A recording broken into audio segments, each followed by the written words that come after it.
everyone. This is Tom Moore from the VikeFans.com radio network, and today we're pleased to welcome Minnesota Vikings beat reporter from the Minneapolis Star-Tribune, Matt Vinsel. Matt, thanks for joining us this morning. It's great to have you here to talk to the Viking fans.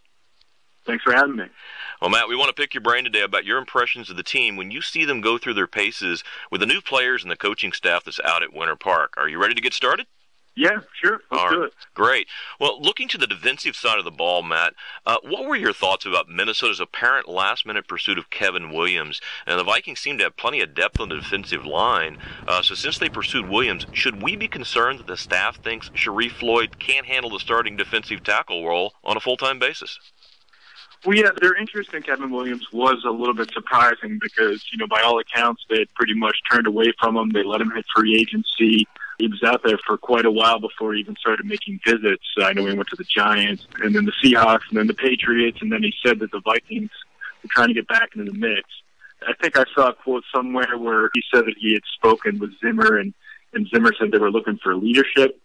So I'm not really quite sure, if that's the case or not, and why they wanted to bring him back. Or either way, it was surprising. But it looked like they had enough talent and depth, and I actually asked Zimmer about it a couple of weeks ago for a story I was doing about their depth on the defensive line, and he said that once they thought that everybody was healthy because Linval Joseph and Corey Wooten are working their way back from surgery, he thought that they would have good depth. So, yeah, it was a little surprising to see them kind of reach out to Kevin Williams. But, they say it's not an indictment of Sharrif Floyd. I know Zimmer gave a big vote of confidence to Floyd the other day. So, we'll see. I mean, it's early impressions with his coaching staff and these players, but I still think it's a little too soon, a little premature to think that they've totally soured on Sharrif Floyd, after he didn't make a ton of impact as a rookie. Well, speaking of Kevin Williams, he commented last week that he loved Leslie Frazier, but he also said Frazier took the players' input on defensive suggestions when he was the coordinator in Minnesota, but as a head coach, he largely ignored them. Matt, when you look at it, what's the big difference you see so far with Mike Zimmer's style, especially with the defense? Well, you see this often when there's a coaching change. They bring in someone who's a little bit or a lot of bit different than the previous guy. And Leslie was more of a mild-mannered, cool, collected, from my understanding, because I didn't cover the team last year. He would often just be kind of standing stoically and watching practice and taking everything in. Zimmer's a lot more hands-on. He's certainly going to get into his players' faces, let him know if he sees something he likes, let him know if he sees something he doesn't like. He's always, patrolling the field, particularly paying attention to the defensive guys. He's the kind of guy that, I think he's a little bit better speaking publicly than people kind of gave him credit for before he got the job. But he's not going to sugarcoat things. He may not tell us everything, but I have a feeling when he does talk, he's pretty much going to be saying what he thinks. So there's certainly a little bit different personalities there. We'll see different schemes defensively, but that's not to say that one personality is better than the other personality. I think, like I said, it's just something you see when things don't work out with one coach. They tend to bring in a guy who is maybe on the opposite end of the spectrum, and that kind of appears to be a little bit that way with Zimmer. You always hear about the Mike Zimmer defense. I'm curious from what you've seen so far, what's the impact or what role does George Edwards, the defensive coordinator, have? Yeah, that's a big question that's kind of hanging out there. I don't think we really know yet. I think, a lot of that's to be determined. I mean, this is obviously Zimmer's defense. He'll be the coordinator for, more or less, even if it's not in title. But, I think right now his task is reaching out to Edwards and the other defensive coaches and kind of showing them what he wants, how he wants the players to be coached up, what he's looking for. And George will kind of be that guy to help coach everything because Zimmer can't be everywhere. Mm-hmm. But it certainly will be Zimmer's defense. I'm sure Edwards has input and some say and will have some fingerprints on it. But, the Vikings brought in Zimmer in large part for what he did on that defense in Cincinnati and how they were able to take some guys that were little-known players and castaways and turn them into productive players. So this will be Zimmer's defense. And but, yeah, that's going to be something to watch throughout, especially in the training camp once we get a little bit more time with Edwards to kind of say, what if this is you and what if this is him, and kind of hear what he thinks about the whole situation. Right. When we look on the other side of the ball, in a video report you did last week, you said it appears Christian Ponder has already slipped to the number 3 spot on the quarterback depth chart. And from your limited exposure in practice, has Christian made any improvements from last season, and how does he appear to be handling the drop from starter to the number 3 position? Well, he's handled it fine, at least publicly. I mean, I think he said all the right things. He's been a good teammate. Teddy Bridgewater says that both, Matt Castle and Christian Ponder have both kind of taken him under his wing and given him feedback and been positive, and they have a good relationship. So that's encouraging to hear. But that's also what you expect to hear. On the field, like I said, we've only seen these guys out there a few times, but it's been hard to ignore the fact that Ponder seems to have his reps dwindling, and the opportunities we have seen him out there, it's been a mixed bag. And I think, it's not like any of the quarterbacks have really lit things up while we've been out there. It's because this is an installation period. They're learning. So, these guys are pretty much, out there practicing, trying to get better, learning a new offense. So there's going to be some hiccups. But we've seen a few good throws from Ponder. I know that last week in the end of the OTA, he made a really nice throw in the 2-minute drill that led to a long touchdown. But he also had a play a couple weeks ago where he locked on his wide receiver as soon as he got the snap and just, locked onto him for 3 seconds maybe and threw a pass that was picked off. So you still see a little bit of that. I think we'll have a better idea at this mini camp here coming up this week and then in the training camp because, these guys will start to really focus in. We'll see some pads, and I think we'll get a better idea where everything stands. But, like I said, in the few practices we've seen, it does appear that Teddy Bridgewater is ahead of him, but who knows what's going on when we're not there. Sure. And, when you mention Bridgewater, you always hear Mike Zimmer say, sure, he's a rookie, but if he wins the position, he'll start. But realistically, what do you think the chances he actually gets elevated to starter by week 1? And do you think this is just mainly the effort of the coaches to push both Teddy and Matt to develop a little bit quicker? Yeah, I really don't know. I think there was a lot of lip service paid during the pre-draft process about how they were going to do things differently this time than they did with Ponder and how they wanted to, have that bridge quarterback and to make sure that the Castle was going to be there so they wouldn't need someone right away. So I don't know if that's internal thing in the organization where they decided that, hey, we really need to, whoever we draft, and it ended up being Teddy, needs to sit and watch for a while. We don't want to rush him in and have things happen like it did with Christian Ponder. Now, that was a completely different situation.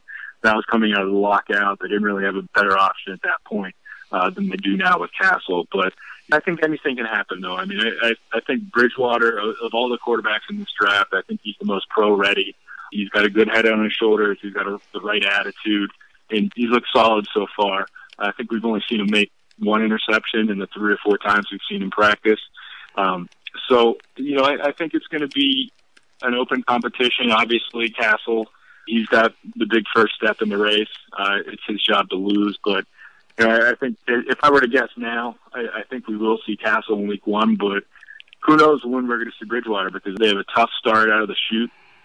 And if things don't go as planned, it would be very easy to imagine them going to Bridgewater, but there's still a lot to be determined. I know the mini camp's going to be big, and obviously training camp and the preseason is going to be huge for both Castle and Bridgewater, particularly Bridgewater. Sure, and when you look in the backfield, do you expect the addition of rookie running back Jerick McKinnon to reduce the number of carries Adrian Peterson gets this season, or do you think McKinnon's more role for this year will be in the passing game?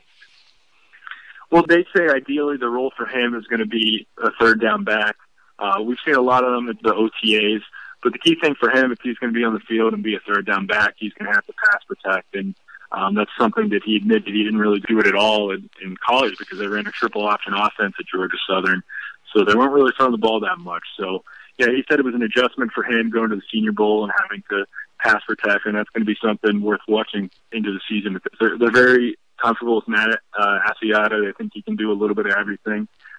So, I think best case scenario, I would think that he's that third round back. But he's got great athleticism. He's certainly an exciting player to watch. And I think when it comes to Peterson, though, I think the bigger issue, or not issue, but the bigger thing that will affect his carries is just the fact that Norv Turner likes to throw to the backs a lot. We know Adrian isn't the greatest pass catcher in the world, but they'll find ways to get him in space.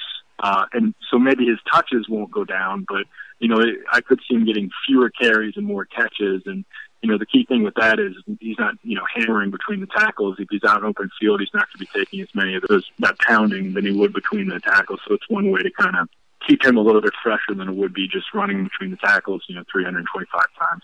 I'm interested in your impressions of Peterson. For the 7 years he's been in the league, he will literally run through a hole and blow somebody over with, power, but yet he can't seem to learn how to block. What do you see with Peterson, and can that be something that the staff can actually teach him finally, or will he always struggle with that the rest of his career? Yeah, I mean, it's surprising because you see a guy like him, and you just assume that there's nothing that he can't do. I mean, watching him from afar when I was in Baltimore covering the Ravens, I mean, the guy was an absolute monster. It's just kind of surprising to see that there are things that, it's surprising to see that he's a human being. I think even at this point, I mean, he's 29. I still think that he can learn. And I don't think it's a question of his will. So, we'll see what the coaching staff can do if they can at least get him to the point where he's adequate in pass blocking or a little bit better would be great. But if not, I mean, they have high hopes for McKinn. We'll see what they can do there. But yeah, you said it. It's going to be, they want to throw the ball more to him, and maybe that means he has to pass block less. But it's still something that he's going to need to do, and they need someone to fill that role, and it's going to be one of the little things that we'll be watching throughout camp. Well, Matt, when you're out at practice and you're actually seeing running backs learn how to block, is it the running backs coach who's teaching that, or do they work with the line coaches at all? It's mostly the running backs. They'll come out, they'll do a little bit of install, and then they'll all stretch, and then they kind of split off into their groups with their individual position coaches. And then from that point, I mean, they have limited time on the field. Like I said, it could be different when we're not there, but generally they're off to their own positioning coaches for a little while, doing it as whatever they're doing, and then they kind of meet up and do the team stuff. And obviously with Norv Turner coming in to run the offense, I would expect more 3 and 4 wide receiver sets. And if that's the case, what happens to the role of fullback Jerome Felton?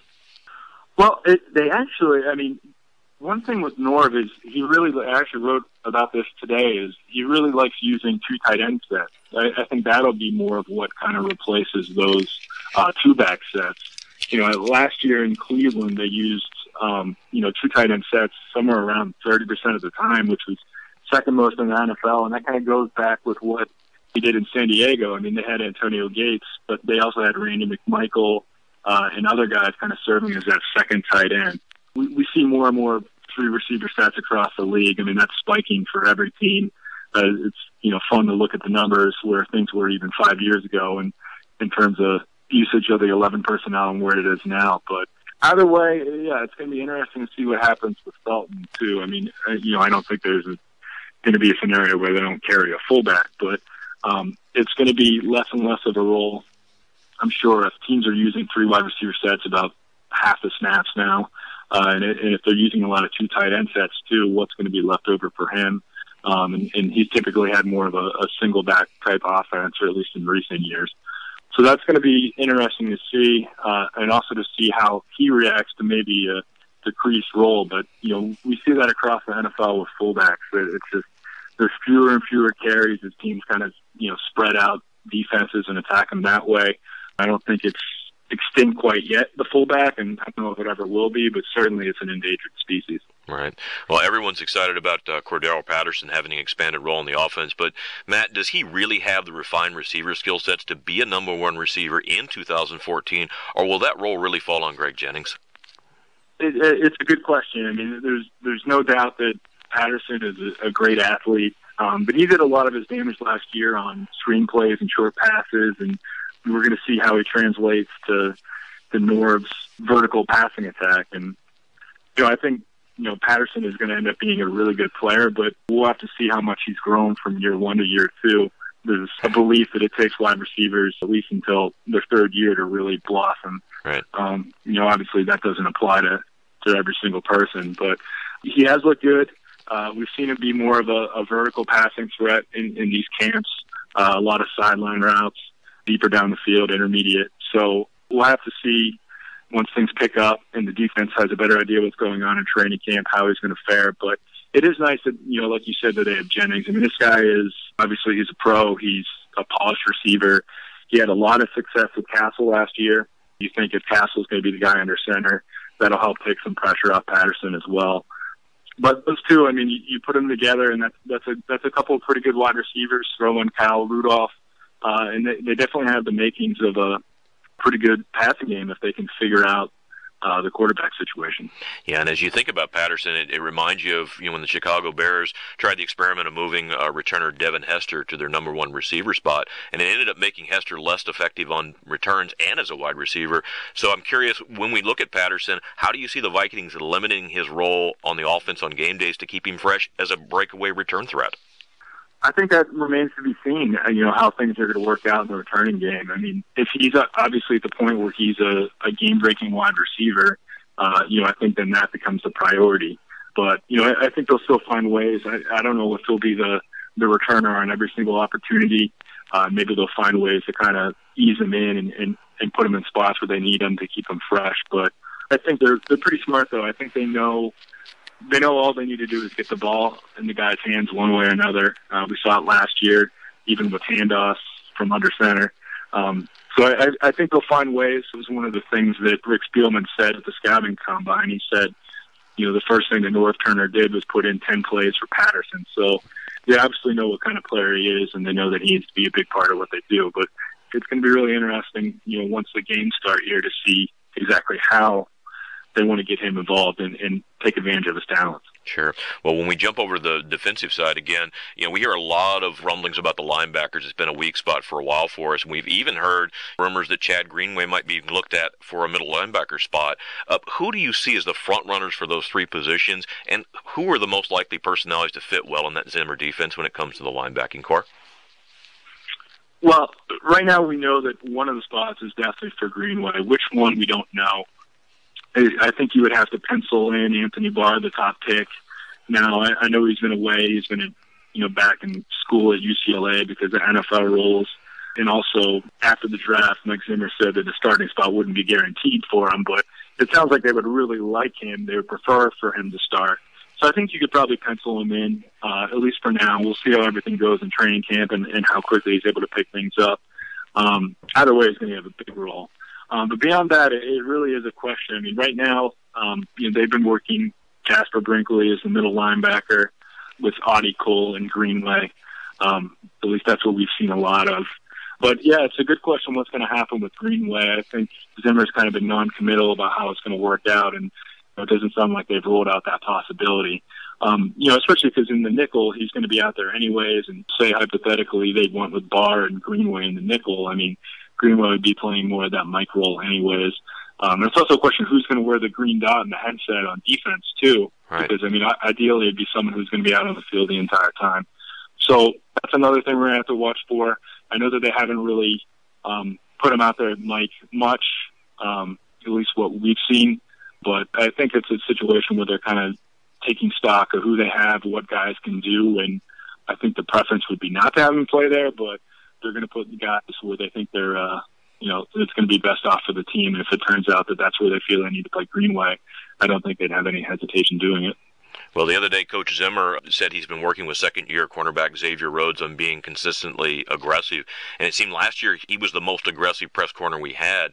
From what you see, where is he lacking, and is he making progress as being a potential shutdown corner in Minnesota?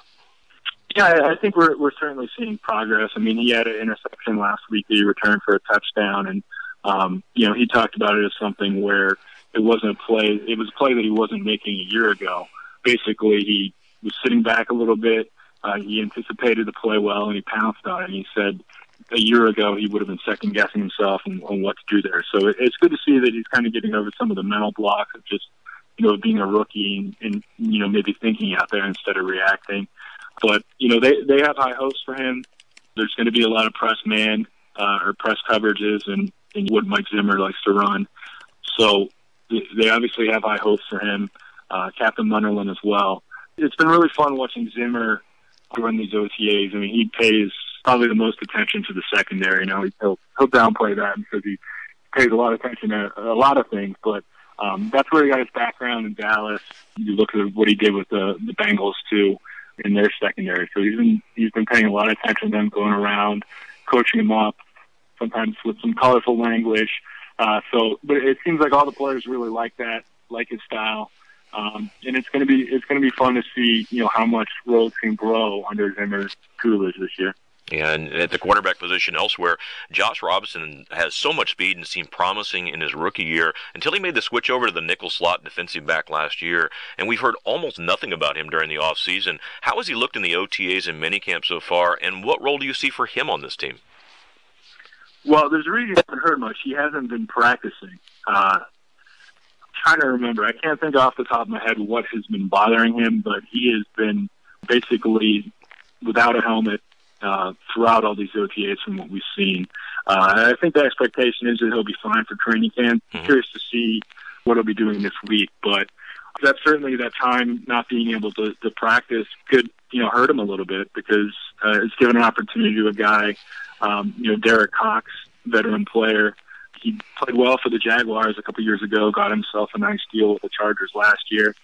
Things didn't really work out, but he's a kind of reclamation project that Mike Zimmer has, you saw in Cincinnati, he was able to take guys like that and turn them into productive players. So it's kind of given an opportunity to Cox with Robinson sidelined. And, we'll see when Robinson is able to get out there and what he's able to do. Well, as we close out our conversation with you today, Matt, I know a mandatory minicamp begins tomorrow, and I'm hopeful you can tell the fans what type of access do you get to the team during events like these minicamps, and what are the types of positions, players, and the compelling stories you plan to focus on for your Star Tribune reports this week? Well, the access is a little bit better during the minicamp.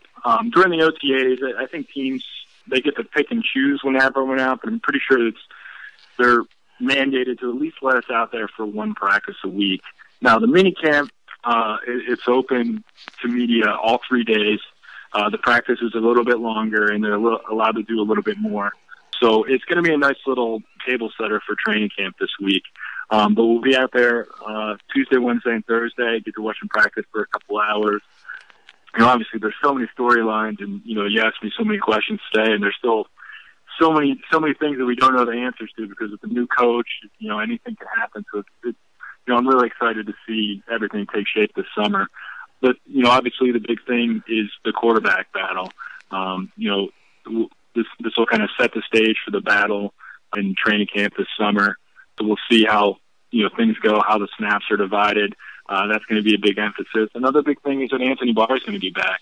Scott Crichton as well, the third-round pick. Those guys have been out, and they got to play catch-up. And I was talking to someone on the Viking staff last week about how no one really talks about Anthony Barr because everybody's kind of fascinated with Teddy Bridgewater. But they're like, here's a top 10 pick that not a lot of people are talking about. So we'll get to catch up with Anthony Barr, see what he's been up to. I know that they've been trying to educate him, via Skype, and they've sent Adam Zimmer, Mike Sun, the linebackers coach, out to California to meet with him. So we'll see what he's learned and what they're doing to catch him up so he can become an impact player for this team this year. Well, now at least we know we're in the Skype age of football learning. Right, yep. No doubt. Well, Matt, we appreciate you taking the time to talk to VikeFans.com about the current Viking squad. And we want to remind our listeners to get all the up-to-date information on the 2014 Minnesota Vikings by reading Matt's blogs, stories, and video reports on StarTribune.com or by following him on Twitter @MattVinsel. And Matt's last name is spelled Vensel. Matt, again, thanks for taking the time to talk to Viking fans today. Thanks for having me.